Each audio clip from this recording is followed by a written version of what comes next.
DJ लावतो, दारू पितो, गांजा अमुक तमुक भानगडी करून करोडो रुपये त्या नावानं धर्माच्या, देशाच्या आणि देवाच्या नावानं जातात, परंतु एकही असा तरुण गावातला नाही की आपल्या शाळेमध्ये काय काय लागतंय, काय आवश्यकता आहे आणि कसं त्याला डेव्हलप करावं याच्यावर अजून मला चर्चा नाही, कधी पाहिलेलं आढळत नाही. गावानं देवाच्या धर्माच्या नावानं कितीतरी करोडो रुपये आपण घालत आहोत, परंतु सामाजिक जीवनावर आपलं लक्ष नाही. देव कशानं प्रसन्न होईल?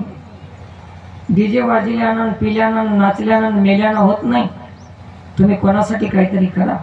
सर्वात मोठं केंद्र आहे, संस्काराचं केंद्र म्हणजे शाळा असते. आपल्या प्रत्येक माणसाचं जीवन लहानपणीच आपल्या लहान लेकराला जे काही रुजते संस्कार, ते जीवनामध्ये ते तसाच माणूस तयार होते. म्हणून आपल्या जीवनाचं भविष्य कशावर अवलंबून आहे?